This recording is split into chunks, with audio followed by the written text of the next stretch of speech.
Mamaya pa.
Good morning, brothers and sisters. Let us include in our prayers the healing and fast recovery of Samuel de los Santos. We are now the 19th Sunday in Ordinary Time. Please all rise and join the singing of entrance hymn.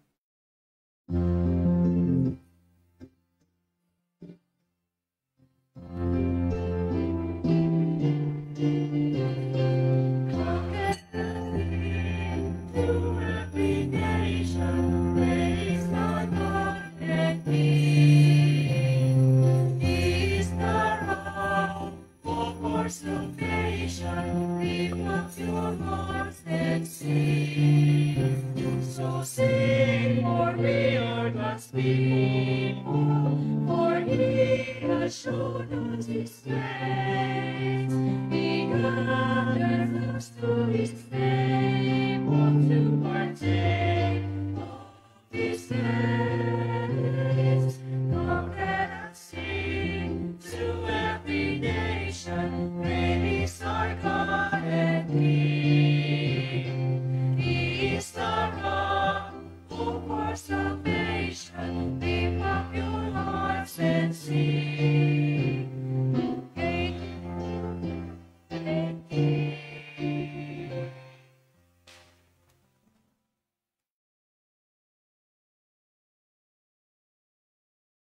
masyado siyang malagong. Malagong. Yung base, napakalakas. In the name of the Father, and of the Son, and of the Holy Spirit. Amen. The grace of our Lord Jesus Christ, and the love of God, and the communion of the Holy Spirit be with you all. And with your spirit.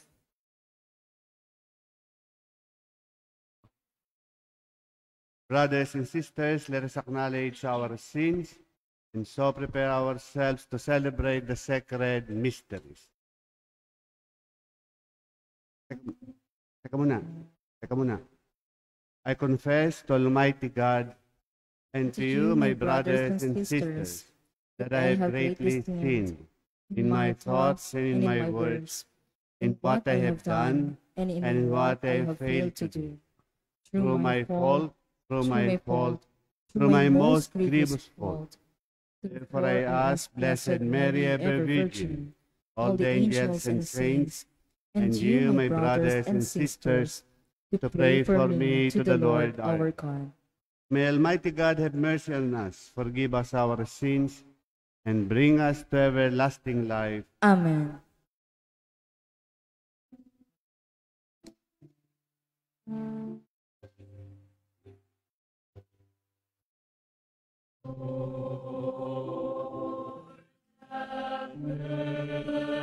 Mercy, Lord, have mercy. Lord, have mercy.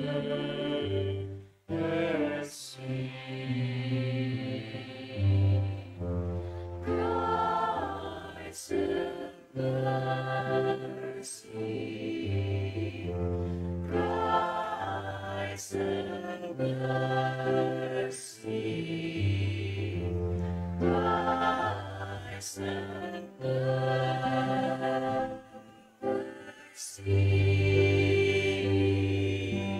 Lord, have mercy. Lord, have mercy. Lord, have mercy.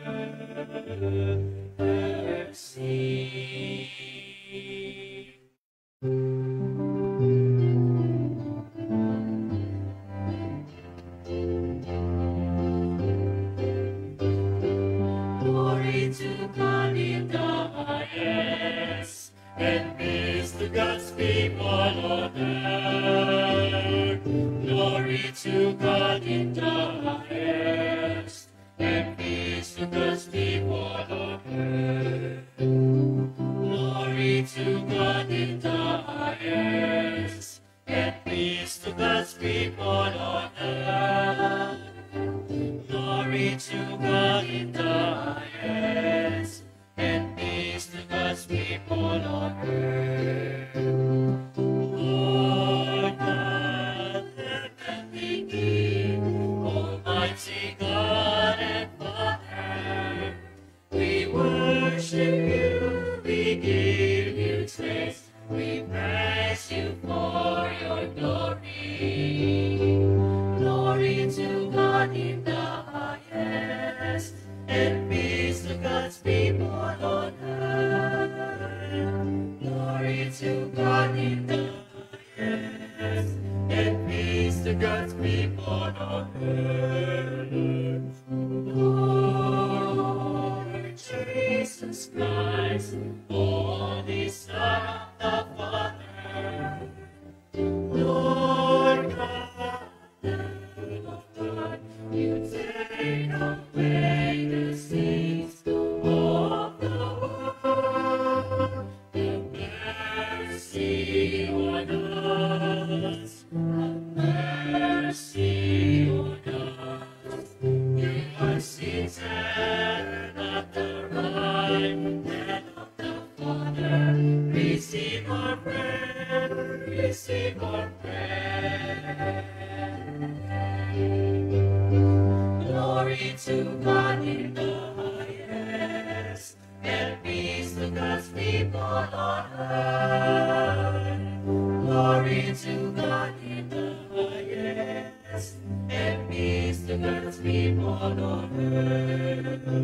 For you alone are the Holy One. You alone are the Lord.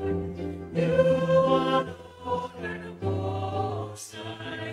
Jesus Christ, with the Holy Spirit, the glory of God, the Father.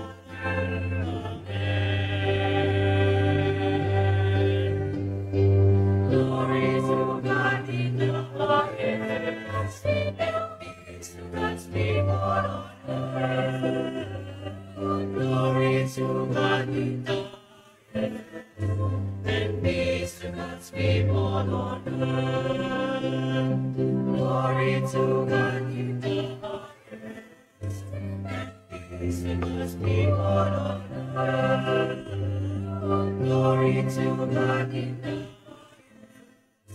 and peace to God's people on earth. Let us pray.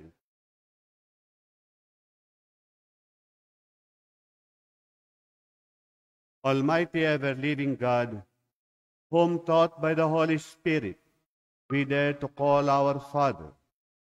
Bring, we pray, to perfection in our hearts the spirit of adoption as your sons and daughters, that we may merit to enter into the inheritance which you have promised.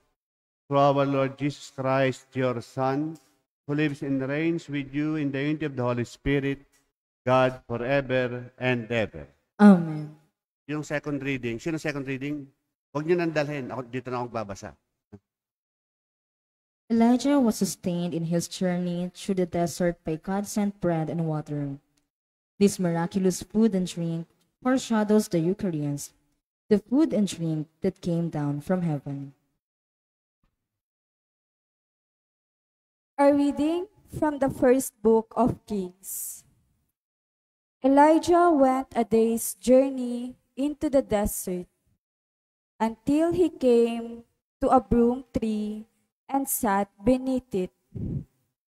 He prayed for that, saying, "This is enough, O Lord. Take my life, for I am no better than my fathers." He lay down and fell asleep under the broom tree. But then an angel touched him and ordered him to get up and eat. Elijah looked, and there at his head was a hard cake and a jug of water. After he ate and drank, he lay down again. But the angel of the Lord came back a second time, touched him, and ordered, "Get up and eat, else the journey will be too long for you." He got up, ate, and drank.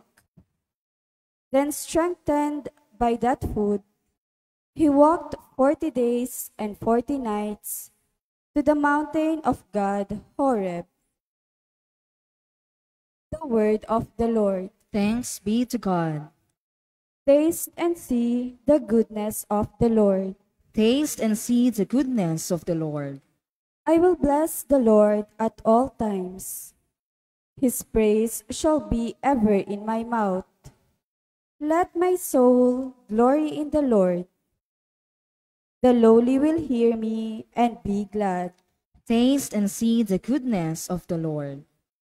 Glorify the Lord with me. Let us together extol his name.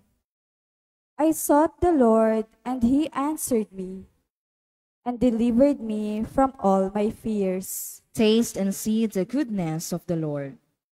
Look to him that you may be radiant with joy, and your faces may not blush with shame. When the afflicted man called out, the Lord heard, and from all his distress he saved him. Taste and see the goodness of the Lord. The angel of the Lord encamps around those who fear him and delivers them. Taste and see how good is the Lord. Blessed the man who takes refuge in him. Taste and see the goodness of the Lord. The reception of the Eucharist requires that our hearts be properly disposed. This exhortation of St. Paul to the Ephesians emphasizes some of the essential dispositions we should have in receiving Holy Communion. A reading from the letter of St. Paul to the Ephesians. Brothers and sisters, do not grieve the Holy Spirit of God, which you were sealed for the day of redemption. All bitterness, fury, anger, shouting, and reviling must be removed from you, along with all malice. And be kind to one another, compassionate, forgiving one another, as God has forgiven you in Christ. So be imitators of God, as beloved children, and live in love, as Christ loved us, and handed himself over for us, as a sacrificial offering to God for a fragrant aroma. The word of the Lord. Thanks be to God. Please rise.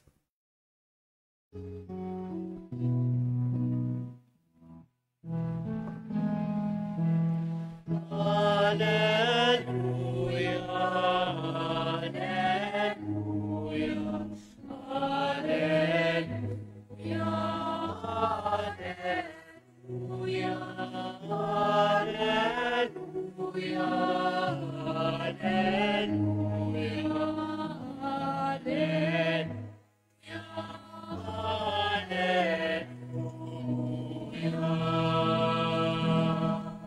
I am the living bread that came down from heaven, says the Lord. Whoever eats this bread will live forever. Alleluia, alleluia.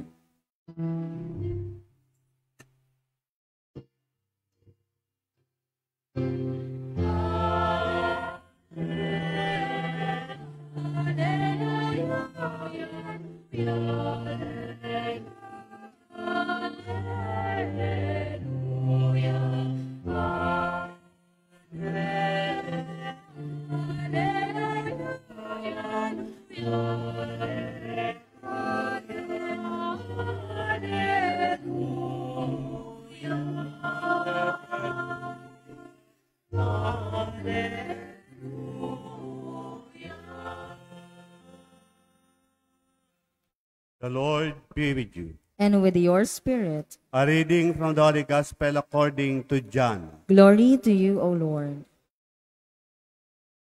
The Jews murmured about Jesus because he said, I am the bread that came down from heaven. And they said, is not Jesus, the son of Joseph? Do we not know his father and mother? Then how can he say, I have come down from heaven? Jesus answered and said to them, stop murmuring among yourselves. No one can come to me unless the Father who sent me draw him, and I will raise him on the last day. It is written in the prophets, they shall all be taught by God. Everyone who listens to my Father and learns from him comes to me. Not that anyone has seen the Father, except the one who is from God. He has seen the Father. Amen, amen, I say to you, whoever believes has eternal life. I am the bread of life. Your ancestors ate the manna in the desert, but they died. This is the bread that comes down from heaven, so that one may eat and not die. I am the living bread that came down from heaven. Whoever eats this bread will live forever. And the bread that I will give you is my flesh, for the life of the world. The Gospel of the Lord. Praise to you, Lord Jesus Christ. They shall all be taught by God. Everyone who listens to my Father and learns from Him comes to me. So ito sumunod na discourse tungkol sa tinapay ng buhay. So that is the teaching. But that teaching is preceded by a skill, and that is listening. So lahat ng teachings ni Jesus Christ, it requires the ability of the disciple to listen. Because listening is the prerequisite of learning. No. Listening is the prerequisite of learning. Kaya halimbawa, kabahay niyo, lagi kang sinasabihan ikaw'y maganda. Kahit hindi. Di ba, pagka paulit-ulit mong naririnig yan, yun ang magiging conviction mo. Di ba? Kung halimbawa, ang galing mo, magaling ka. So, bata ka pa, sinasabihan ka ng ganon. So, magkakaroon ka ng conviction sa iyong sarili na kaya mo yan. Pero kung lagi ka sinasabihan, lagi mo naririnig yung tanga-tanga mo naman. Umaga, tanghali, gabi. Bata ka pa, sinasabihan ka ng tanga mong nanay, halimbawa, so mawawalan ka ng conviction sa sarili. Kasi yun ang pumapasok sa iyo. Kaya what enters into our ears, it is digested in our hearts. And it becomes a part of our personality. Kaya mahalaga yung dapat meron tayong filtering of our ears. So, yung listening is fundamental in learning, a prerequisite. So, sa discipleship, ang kinakailangan doon ay yung pakikinig ng isang disipulo. Tayong lahat ng mga bata, as far as I experience, we started our discipleship in our house when we were still young. Mga bata pa tayo bago pa mag-elementary. Kasi our teachers are our parents. So pag may ginawa tayong kalokohan, ang sinasabi ng nanay natin, lalong-lalo na, hindi ka nakikinig. So listening, fundamental to learning. Hindi lang yan sa bahay. Bawa, nag-aral ka ng music. Sa Conservatory of Music, ang unang tinitrain ay ang tainga. Kaya yung mga nag-aaral, minememorize nila yung tunog ng piano. Bawa, do, hulaan nila. Kailangan masanay sila sa tunog, right pitch. Lalong-lalo na pagka nag-aaral ka ng violin. Kasi yung violin, wala yung marka eh. You have to memorize the pitch. Ganun din pag nag-aaral ka ng voice sa conservatory. Kasi yung lang mga acapella. Dapat do, bawa nakita mong nota, sol. Kita mo pa lang, dapat makakanta mo na yun ng right pitch. So mahalaga yung kakayahan natin sa pakikinig. Sapagkat kung wala tayong kakayahan ng makinig, we cannot learn the ways of God. Kaya dito sa banal na misa, unang bahagi ng misa, liturgy of the word, binabasa. Kaya magbabasa, dapat ay they enunciate the words clearly. They pronounce the words, the phrases clearly. On the other hand, the people should listen. So, kaya pagdating doon sa sinabing, sabihin nila ay, the word of the Lord. Ating sagot ay, thanks God. Kasi nagsalita ang Diyos at tayo'y nakinig. So, that is the requirement in our discipleship. Listening. And that is now the problem. The tricks of the devil. Pagka tayo ngayon, we have a lot of distractions. Magaling, maganda ang media. But the same thing that is good is the same thing that is being used by the devil in order to distract us. Diba, sa Genesis, and God created all things good. Sabi sa Genesis, lahat ay ginang mabuti at maganda. Kaya nung tuksayin si Eva tungkol sa bawal na prutas, nung makuha na siya, sabi sa Genesis, tinignan ni Eva yung bunga. Maganda. So, maganda. So, yung ating mga social media, cellphone, maganda yan. So, ngayon, merong buong Bible. Pinakinggan ko yung ESV, English Standard Version. Nasa audio na siya, no? Pati yung American NAB, American Bible, that is the Protestant version. Nasa ko na yan, lahat nasa audio na. Madadownload mo pa ng libre. So the Word of God can be heard gratis through this media. But on the other hand, that yung the same media, siya ang nagiging distraction natin. Bawa, ilang oras ang ating nagugugol sa Facebook. Ilang oras ang nagugugol natin sa YouTube. Because they are entertaining. Lalo na yung TikTok na walang kwento. Di ba ang TikTok wala naman yung kwento? A piece of actions. But entertaining. Entertaining. But not, very seldom that it educates. So, kung titignan natin, ilang oras ang nagugugol natin sa mga bagay na secondary, at ilang oras ang ginugugol natin, halimbawa, sa pakikinig, sa salita ng Diyos, from the same media. Ilan sa atin ang manunood ng misa?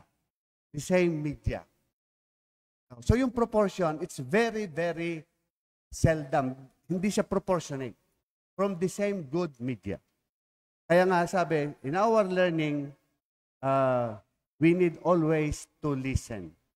Kasi dyan sa media, usually, hindi mo kailangan makinig. Kahit nga, i-off mo, may entertain ka. Because vision is more appealing than listening. Vision is more appealing. Kaya sabi sa amin, nung nagtuturo pa ako sa Don Bosco, sabi ng isang guest namin, 85% ng mga estudyante, they are visual. They want to see. Only 15% is aural o audio. Kaya yung ating learning supposed to be is more on vision. And that is the tricks of the devil. God presents, the devil presents the beautiful, but beneath it is the devil. That's why we have to be very, very careful. Paano natin malalaman sa loob na simbahan that the person is very near to the devil? That person does not listen during the Mass. Not dito sa simbahan, but the person, he or she, does not listen. Kasi sa simula pa lang, in the name of the Father, Son, and Holy Spirit, lalo na pag sinabi ng pari na, let us pray. That is the prayer of all. And everybody must be still, quiet, in order to offer their personal prayer to God. Then sa reading ng sacred scripture. So even here in the church, you can see, do not say that that person is possessed. The devil is very close to him and to her. You can observe that every day. For those who are coming inside the church, they're coming with the devil, hear them. Anong sign? They do not listen. They keep on talking during the Mass. Is that true or not? Because that is the trick of the devil. Do not listen to God. Do not listen to that sinful priest talking in behalf of God.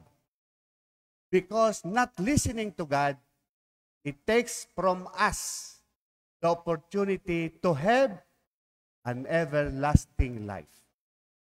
So you see that the tricks of the devil. I want to have you, and in order for me to have you, I will distract you. I will disturb you so that you will not have that word of God that leads to everlasting life. So in this Eucharistic celebration, we are very thankful to God that God keeps on teaching us. What we are asking from God is the grace, no, to have that listening skills, to listen to the Word of God through His ministers.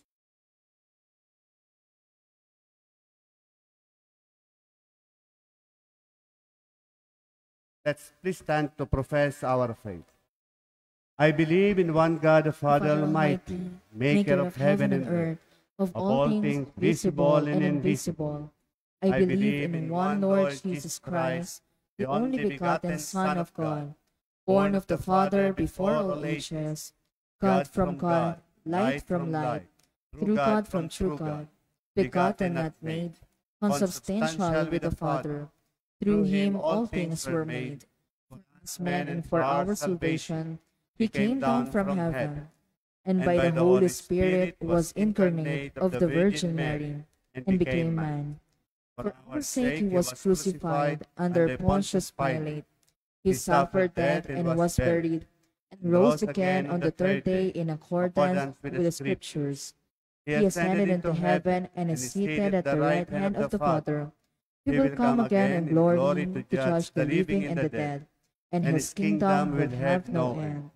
I believe in the Holy Spirit, the Lord, the giver of life, who proceeds from the Father and the Son, who with the Father and the Son is adored and glorified, was spoken through the prophets. I believe in one holy, Catholic, and Apostolic Church. I confess one baptism for the forgiveness of sins, and I look forward to the resurrection of the dead and the life of the world to come. Amen.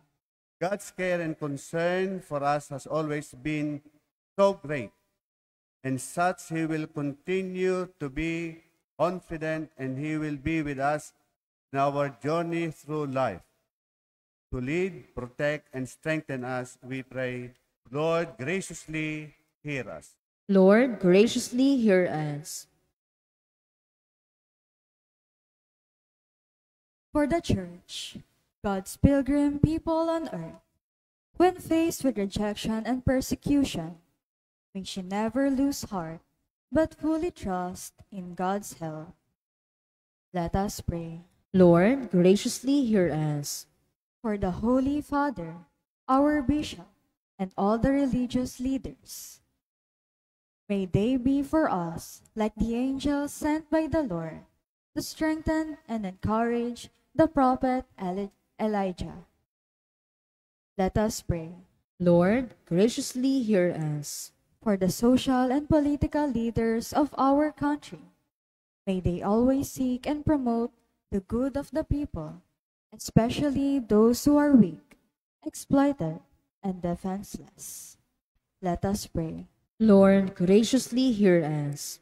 For those who are rejected and persecuted because of their faithfulness to the gospel, may they stand fast in their faith, fully trusting in God's help. Let us pray. Lord, graciously hear us. For our community and our families, heeding the exhortation of St. Paul, may we put aside all the bitterness and malice and learn to be kind, forgiving, and compassionate with one another. Let us pray. Lord, graciously hear us. For all political leaders, may they always be at the service of their own people, working for integral human development and for the common good, especially caring for the poor and those who have lost their jobs. Let us pray. Lord, graciously hear us.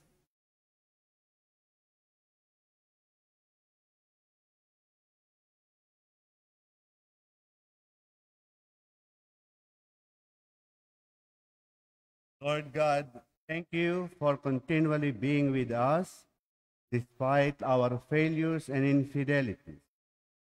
May we express our sincere recognition of your love for us by being kind to one another, compassionate, and forgiving.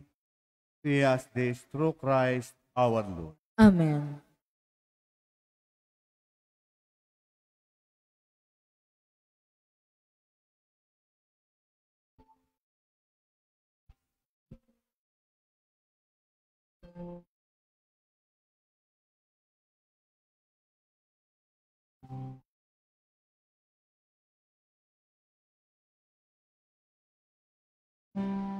Narito ang aming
Please rise. Pray, brethren, that my sacrifice and yours may be acceptable to God, the Almighty Father.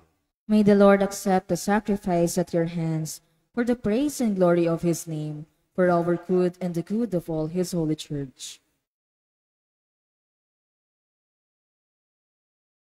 Be pleased, O Lord, to accept the offerings of your church, for in your mercy you have given them to be offered, and by your power you transform them into the mystery of our salvation, through Christ our Lord. Amen.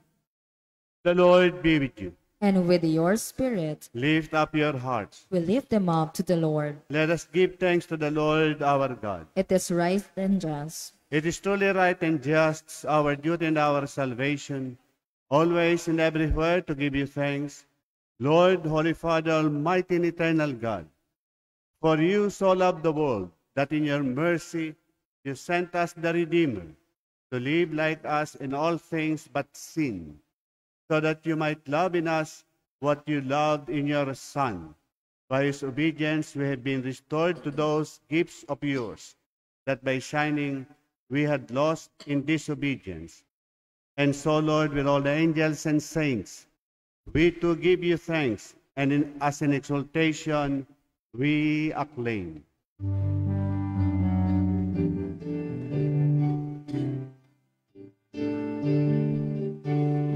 Holy, holy, holy, Lord God of all. Heaven and earth are full of your glory.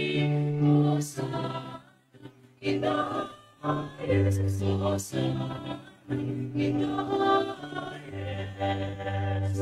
Blessed is he who comes in the name of the Lord. Hosanna in the highest, Hosanna in the highest, Hosanna in the highest, Hosanna in the highest.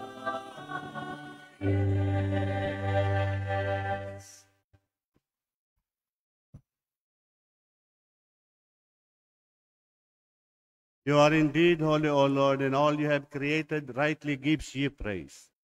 For through your Son, our Lord Jesus Christ, by the power and working of the Holy Spirit, you give life to all things and make them holy. And you never cease to gather a people to yourself, so that from the rising of the sun to its setting, a pure sacrifice may be offered to your name.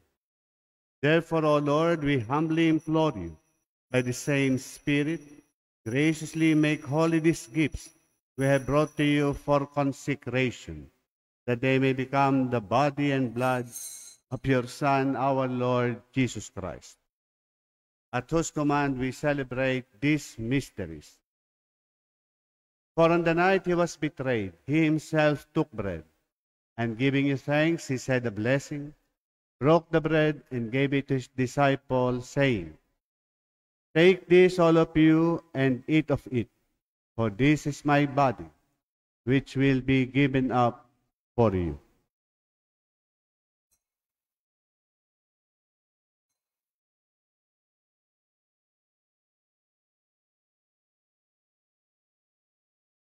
In a similar way, when supper was ended, he took the chalice, and giving you thanks, he said a blessing, and gave the chalice to his disciples, saying, "Take this, all of you, and drink from it, for this is the chalice of my blood, the blood of the new and eternal covenant, which will be poured out for you and for many, for the forgiveness of sins. Do this in memory of me."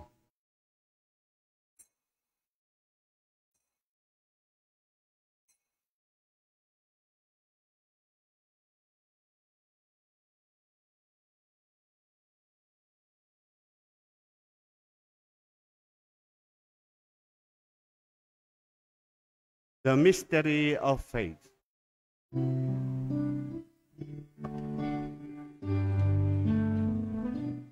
Let me eat this bread and drink this cup.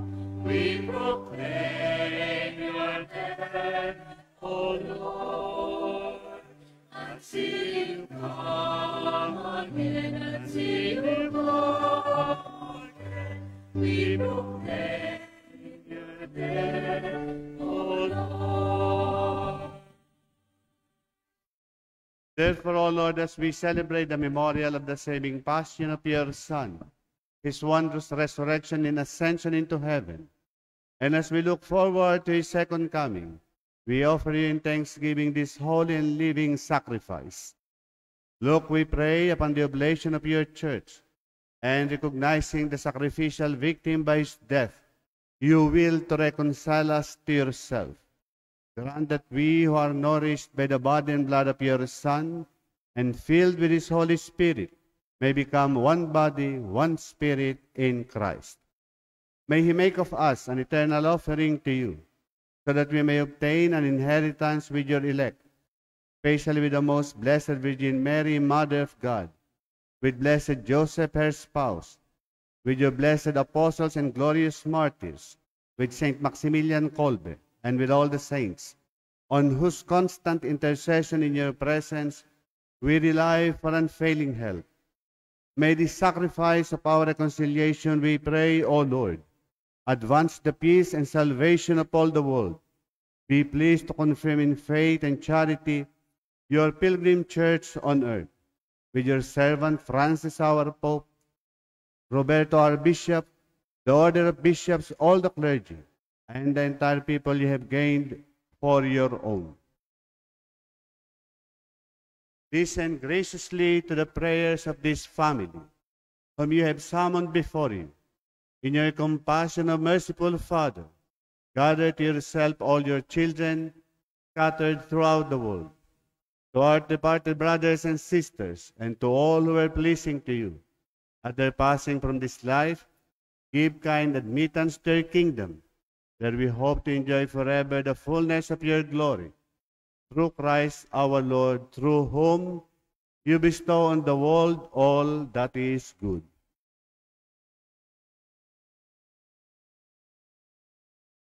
Through him and with him and in him, O God Almighty Father, in the unity of the Holy Spirit, all glory and honor is yours forever and ever.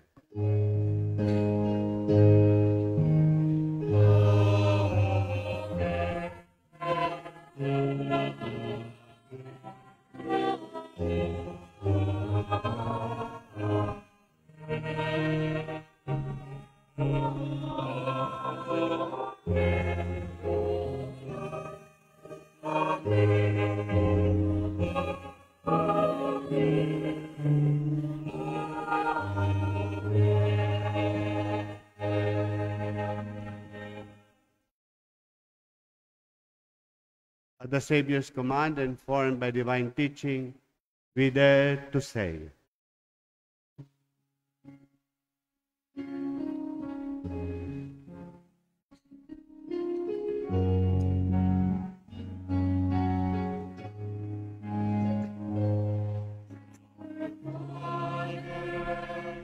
Lord in heaven, hallowed be thy name. Thy kingdom come, thy will be done, on earth as it is in heaven. Give us this day our daily bread, and forgive us our trespasses, as we forgive those who trespass against us. And lead us not into temptation, but deliver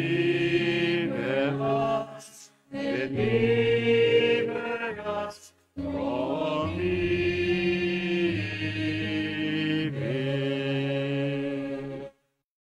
Deliver us, Lord, we pray, from every evil. Graciously grant peace in our days, that by the help of your mercy we may be always free from sin and safe from all distress, as we await the blessed hope and the coming of our Savior, Jesus Christ.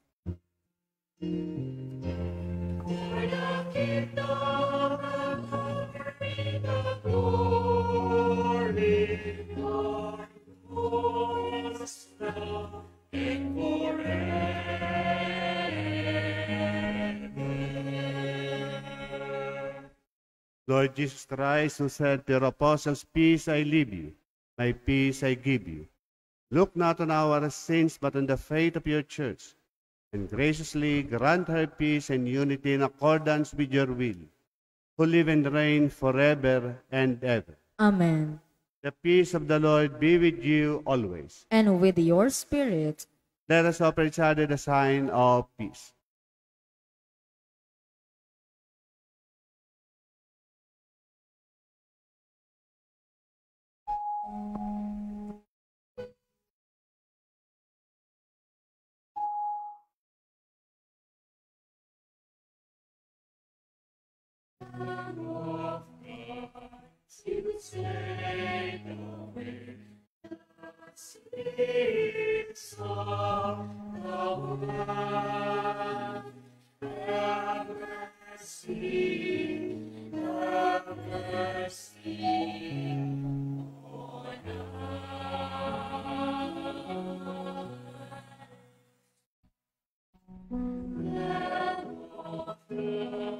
You take away the sins of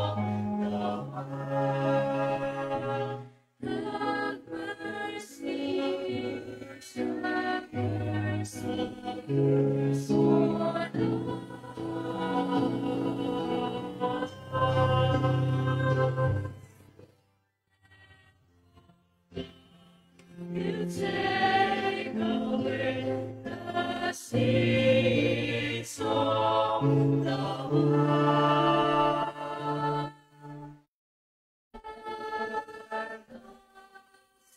Peace.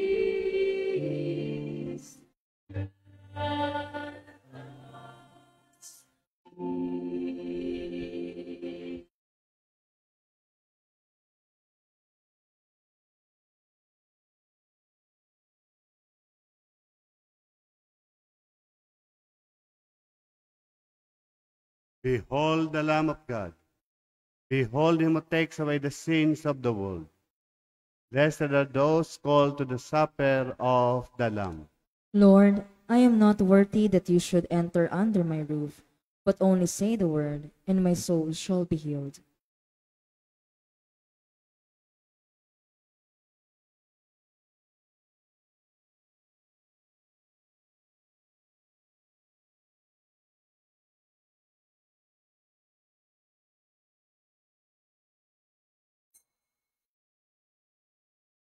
Spiritual Communion. Mahal kong Jesus, nananampalataya akong ikaw ay nasa kabanal-banalang sakramento. Minamahal kita sa lahat at nagnanais akong tanggapin ka sa aking kaluluwa.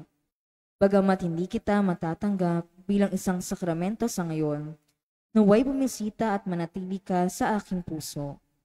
Niyayakap ko ang iyong presensya at nakikipagkaisa ang buong pagkatao ko sa iyo. Huwag mo sanang hayaang mawaglit ako sa iyong piling. Amen.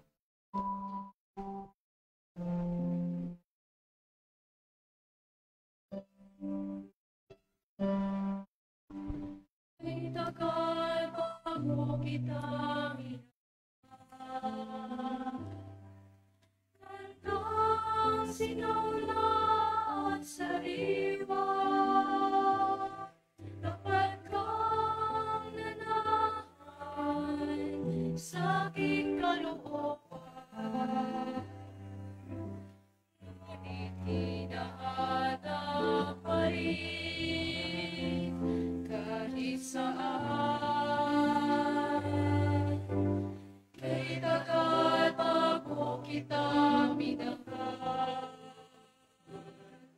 Ganda sinawla at sariwa. Ako'y nagpapila sa likha mong ganap. Di ko akalain ikaw alay bilisan. Ako'y nalikan.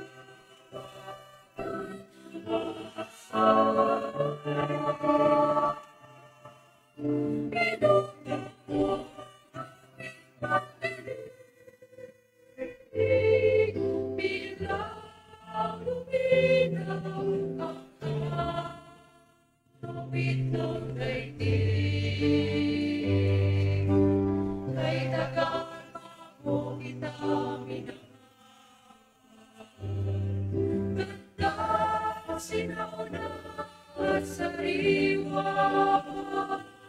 Dapat kang nanahan sa aking kalooban. Ngunit hinahanap pa rin kahit saan. Ako'y nag-iibig.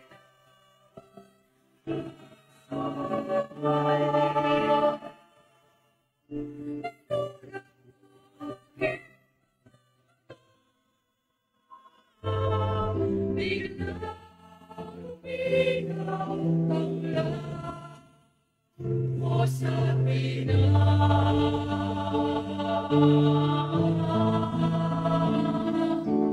Kay tagal bago kita minahal.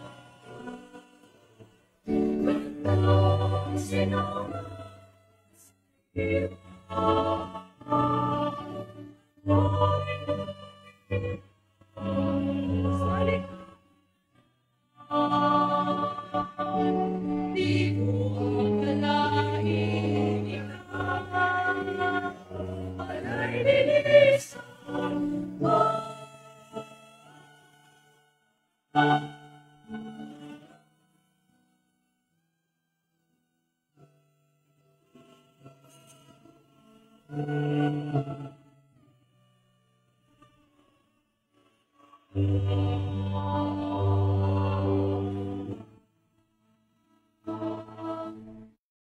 Tagal bago kita minahal.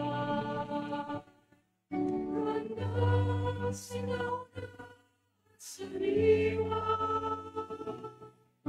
Ako'y ikaw, uwiri sa'yo. Ako'y kapayapa lamang sa piling ko.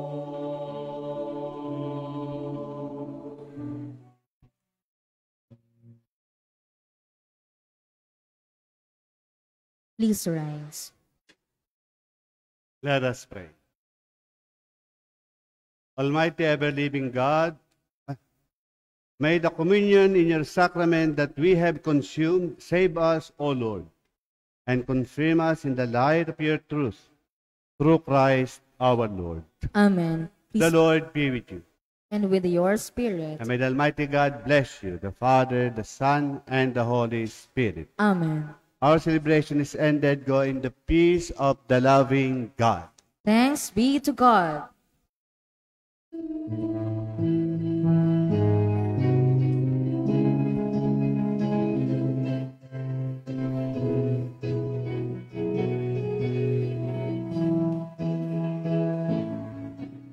San Maximiliano Maria Colmen, di na pag-ibig ng kinakaraan. Idalangin kami sa amang may likha. Sa tulong ni Maria, inang sinisinta. Buhay iyanan sa kanong ng pag-ibig, sa taong pagkasang kinanais. Binigyan mo ng laya ang pusong kumatangis, hirap at sakripisyo tiniis. Sa Maximiliano